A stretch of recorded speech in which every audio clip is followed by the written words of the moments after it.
wasn't the hot chicks. It wasn't the funeral potatoes. But you don't see that up anywhere in most churches. So to see LDS put so much focus on the proclamation of the family was quite interesting to see. I'm spending money like I just got paid. $100 bills, tell them keep the change. Come on. So you're excited for the worship. Afterwards, though, it's like a sugar rush. Pop a bottle, about to make it rain. Let me give you something now to celebrate. Come on. Society seems, in general, to have known this for all of time. If you're wondering why I move the way I do, I just feel so good. But dude, let me tell you, you will never sweat bullets harder than when the piano player in primary. One thing, are you guys familiar with attachment theory? And I feel like with the family proclamation, like that's set up, that is a foundation, and you just don't see that too many other places.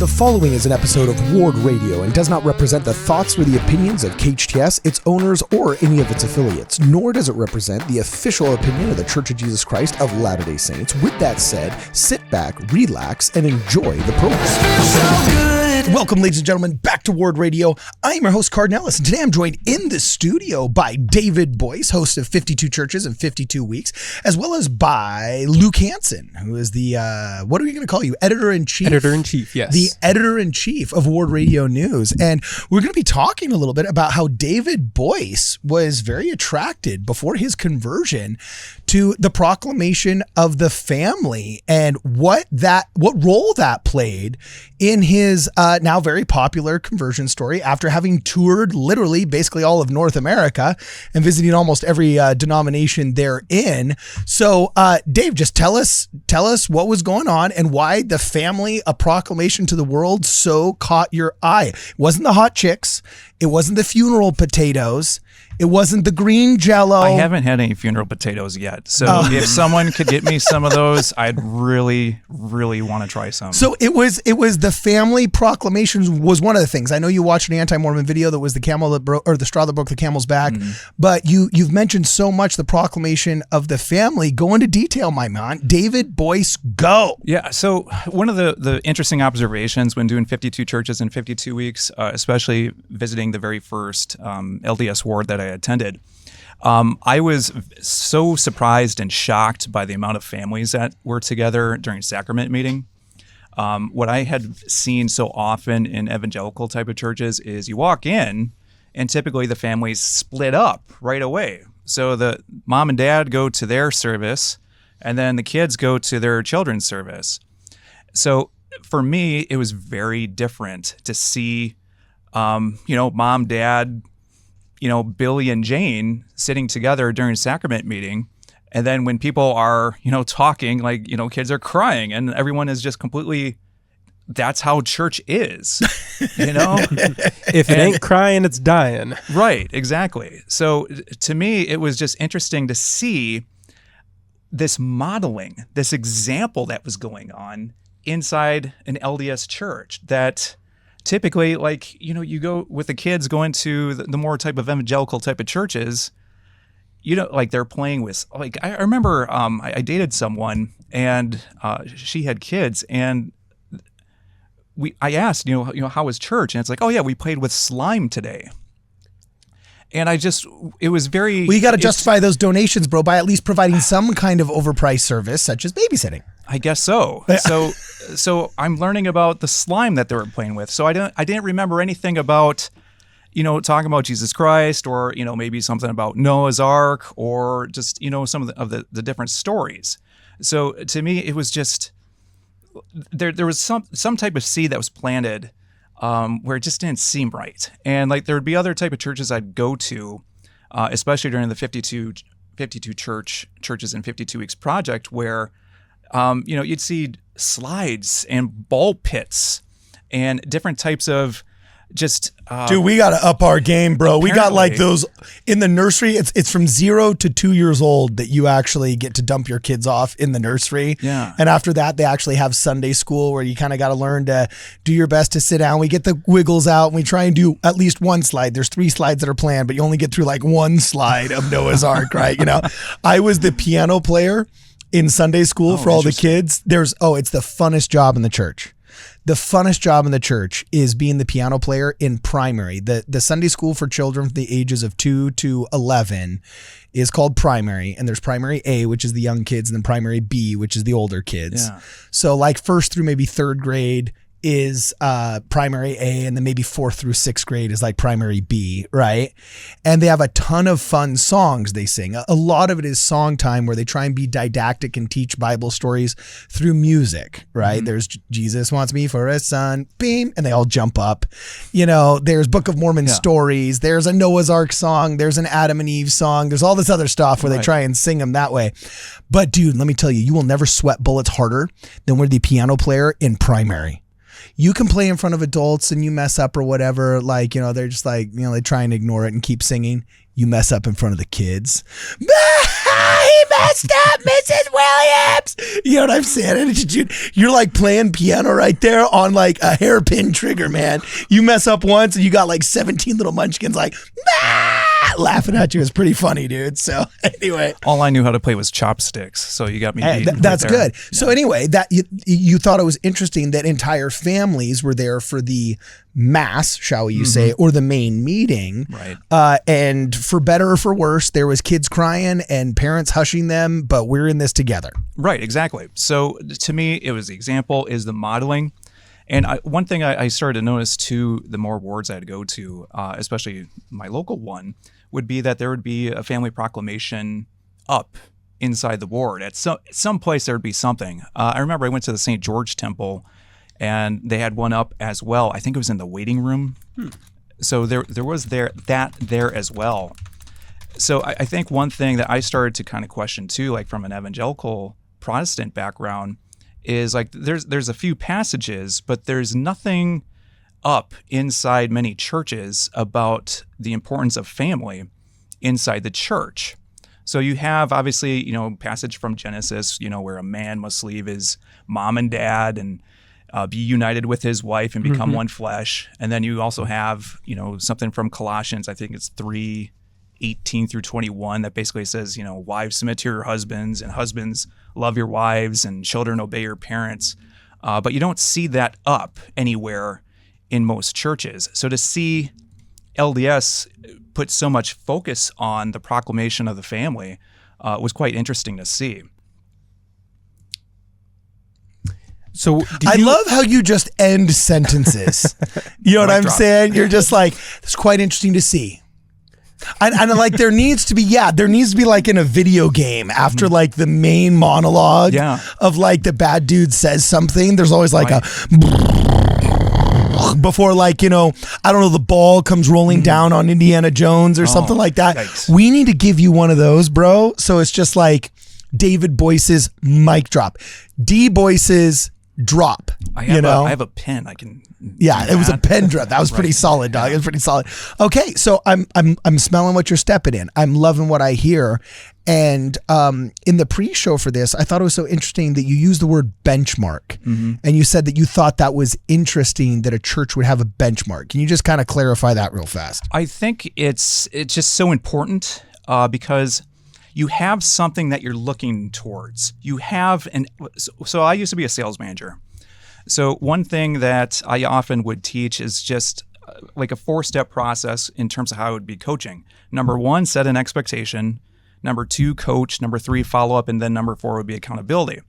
So with a family proclamation, you have an expectation. You have this benchmark set up. And I don't think there's, in my background from a Protestant church perspective, where you see that, where you have some type of expectation for your family. So one thing that maybe I can kind of mention real quick. So from my background, it's difficult sometimes to kind of differentiate like an evangelical type of church from secular society, especially with a lot of the pomp and circumstance from a lot of the different churches that are out there. So, I guess just clarify a little bit more of that statement. You're saying that it's getting harder for you in some evangelical churches to tell the difference between that church and secular society, like compared to what, like a university, like concerts, like concert type of worship. Okay. So Okay. you go inside. Like I went to Elevation Church with Stephen Furtick in the Charlotte, North Carolina area. And you walk in and you have 20 to 30 people like cheering you on as you enter into the worship. Wait, shut up. Really? Yes. So Now, maybe we do got to adapt to that. That would be kind of cool. If They cheer you on? they're cheering you on, They who cheer are you they? on. They're all doing this kind of like, yeah, welcome to church. Who are they though? Are they just like Volunteers. Or? Volunteers. Interesting. What's that position called? Like the Volunteer cheerleader, maybe? I don't know. Wait, so in one of these mega The churches, like enthusiastic that looks welcomer? like Hillsong United, like they're about to do a Justin Bieber concert. When you walk in, people cheer you on? Yes. So at that particular one, that was probably the craziest intro into church because they're trying to give you this, I call it like cupcake churches. They're trying to give you this spiritual caffeine before the start of worship. So, Oh, wow, that's a good phrase. so you're pumped, you're excited, you're ready for the worship. You walk in, and I remember they were doing an interview, like a kind of like in NFL or college football, you have like a pregame show. They kind of had like a pregame church service type of show as you're walking in, so you're getting this experience. But yeah, it's just so much pomp and circumstance. They got the fog machines, so it's got that type of Taylor Swift concert type of vibe to it to really Wow. get you into it. Okay. So, I mean, you didn't like that then, right? Or it just, you thought that it diluted the spirituality? What was your conclusion there? At the time, it gets you, it just boosts you up. So you're excited. It gets you moving. So you're excited for the worship. Afterwards, though, it's like a sugar rush. it drops off. It crashes afterwards. Interesting. Okay, because one of the few criticisms that I've had of the culture of our faith, not the doctrine, because doctrinally we should have better music, and nobody does music like Mormon Tabernacle Choir, but that's a centralized choir that's church-wide instead of being a local congregation. And I've been to some local congregations, especially the Polynesian wards in like Long Beach and Southern Los Angeles, where it's like, oh my gosh, it's like 8-part harmony with full bass, tenor, and soprano and alto. Like it's choral exposition. It's gorgeous and it's beautiful. And then I've been to some of these suburban wards where it's literally like, are we in a funeral dirge right now? Is that what oh, how lovely was the morning was meant to be? You know what I'm saying? Some of the music is absolutely horrible. My student wards at BYU is generally very good. But I mean, you can't help but see some of this and think like, oh, well, you could step up at least a thing or two. You know what I'm saying? And the funny thing is David's saying kind of the opposite, and maybe that's something to stay away from a little bit. And I actually have this experience at Liberty University because I went to Liberty University a fair amount for my last job because I was going to college campuses. For those who are not aware, Liberty University is the largest Christian campus in the world, I think they call themselves. Most of their students are online, but they do have like 15,000 students on campus in Virginia, and they have essentially BYU devotional, but the evangelical version of it, twice a week, mandatory. Unlike BYU devotional, this one's mandatory. And you walk in, and it's basically what Cardin has been putting up on the screen. It's the lights, it's the big screen, it's the different students that are in the band. They do 20 minutes of worship, and then they have their usually very good public speaker, very outgoing, walking around the stage, working the stage, giving their presentation. Yeah. And I think I went to the one church that was called Crossroads Church in Cincinnati. And they got in the headlines. They don't like us too much. Well, not here. It was in Ohio. So they were the mega church that kicked. It wasn't the actual Bible, but in their sermon skit, they kicked what was perceived as the Bible, and it accidentally went into the crowd. And it was supposed to like represent the Bible. Exactly. Exactly. But it wasn't an actual Bible. So that broke out in a lot of the news stories in the evangelical world. So I went to the church the next week, kind of see what it was like, and it was a lot of illustrative sermons. There was a lot of props that were brought. So it's in a way it was trying to cater towards like a TikTok generation. Like they had like apple pies that they were serving. They had luggage on a conveyor belt. Luggage? What's the purpose of that? So it's illustrative sermons. So part of But the message. what is it? Okay. You'd have to be there to see it. I can't remember the whole thing. What are they trying to say? That like spirituality is like an airplane and a bit of airplane luggage, and you only get out of your scripture study what you put into love it. this. A little bit like Yeah, that. so they rented a conveyor belt. See, this is, I swear. Look, we need to up our game when it comes to the music, but I got to tell you, it's not appropriate, I think, sometimes for general spiritual instruction for it to be interrupted and have that be distracted by music. And I'm a total musician. We need to up our game with firesides. I think we need to have better musical training for members, and we need to have more participation in the songs that we sing during sacrament meeting and so on and so forth. But sacrament meeting is sacred because it's part of sacrament. With that said, second hour, Sunday school, we should be able to do a lot more of this kind of stuff, okay? Firesides should be a lot more participatory, and we should be able to do some of this stuff and so on and so forth. But the main meeting, the mass, it's sacred. I don't think it's necessarily you need the appropriate. reverence there. Yeah, you need the reverence is so important. And you do get that kind of vibe with EFY, which, Yes. now it's FSY, and a lot of people are going to it. The problem that I see with this kind of stuff, and this is kind of what I was getting at with Liberty University, is there was an aspect to it that started to seem performative, because like they'd say the prayer and we thank you for that. It's very emotional, and everybody's listening to it, and people are getting into it. Or even you in the stand, I'm going to go to the singers first. There's like student singers. So people in the campus know who this is. And every week they see like this group of 8 students dressed well with the lights. Everything looks really good. And they're singing about Jesus. And the camera just pushes up on their face real close. And they're just like, we praise you. But it's like their face is filling up the screen. Yeah. And all their student peers see them doing that and like see how devoted you are in your face. It's hard for it not to become an exercise in pride. And then even the people in the stands are like, well, am I one of the ones that's like singing along just kind of standing there? Am I one of the ones sitting down not singing along? Or am I one of the ones standing up with my hands up, doing this thing, getting in, feeling the spirit with everybody around seeing me that way? And Okay. I'm not going to say I had a bad experience at it. It was actually really cool overall.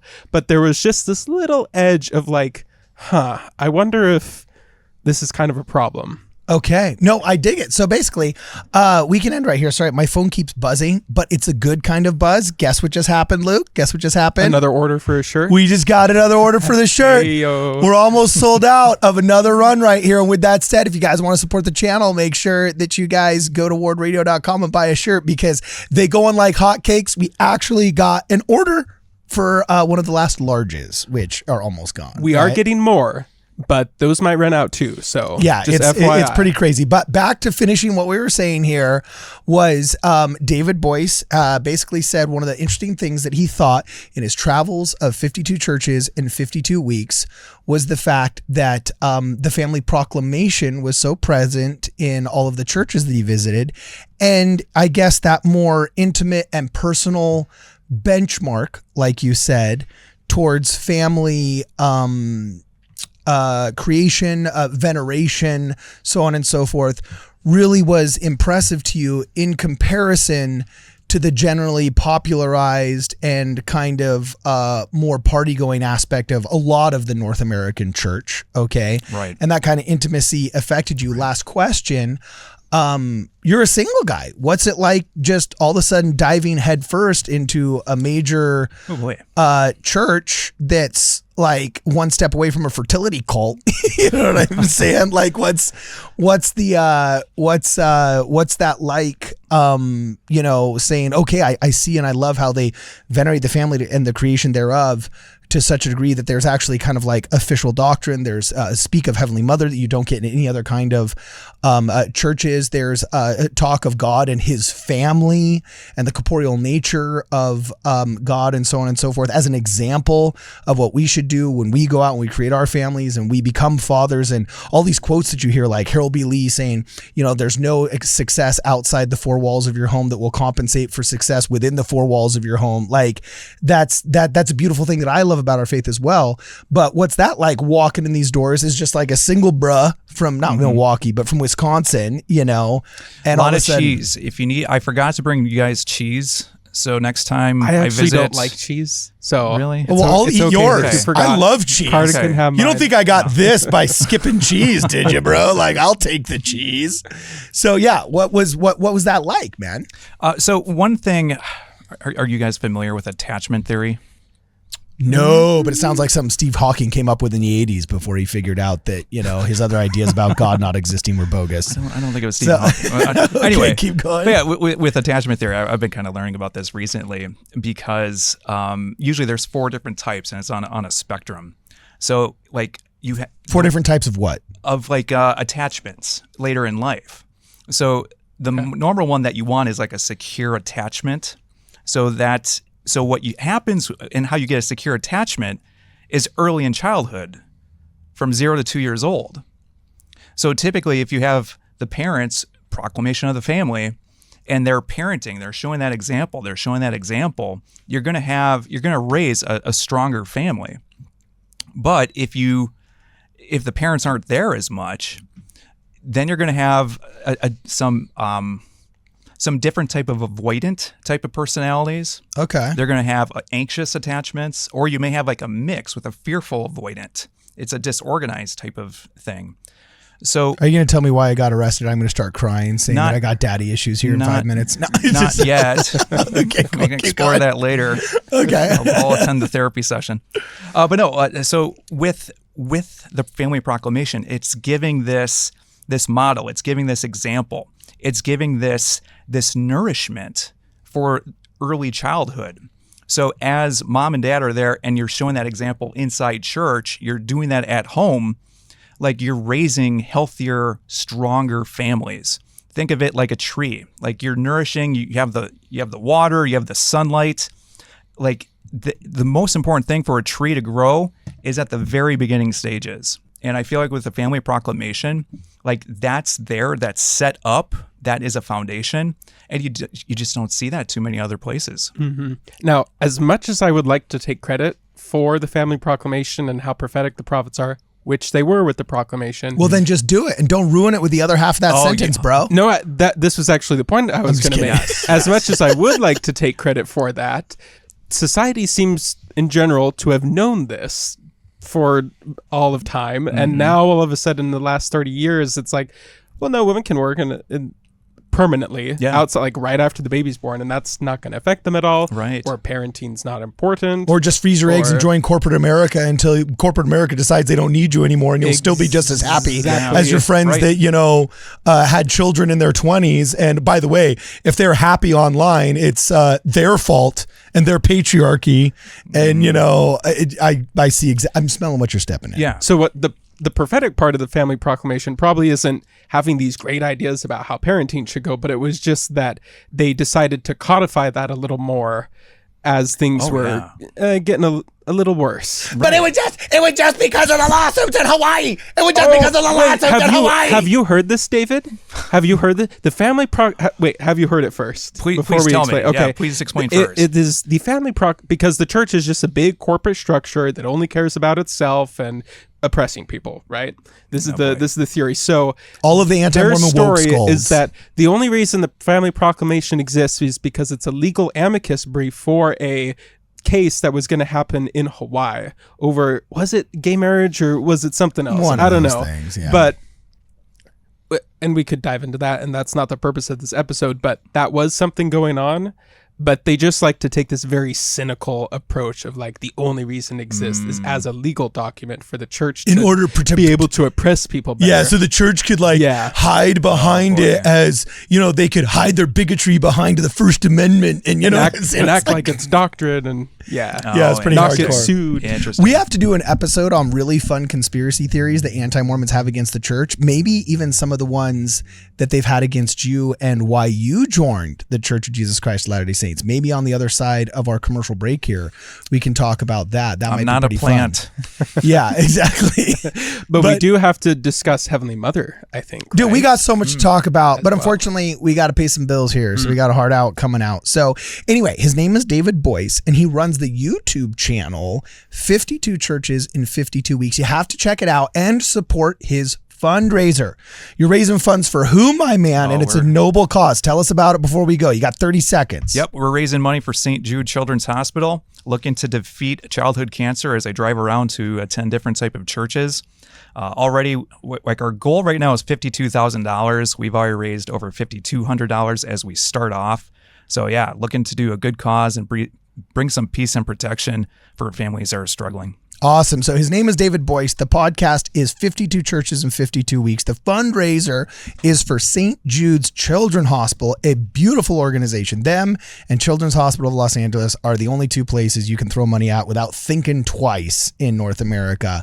And I completely commend your efforts, and I will be contributing to your fundraiser as well myself. And I'll even contribute on behalf of Luke. He's poor right now, so he shouldn't be contributing. He should be trying to pay. He should pay his electric bill. Yeah, you know what I'm saying? He should pay his electric bill first, and then we'll make sure he contributes. But either way, it's a noble cause, and we're here for it. We fully support it.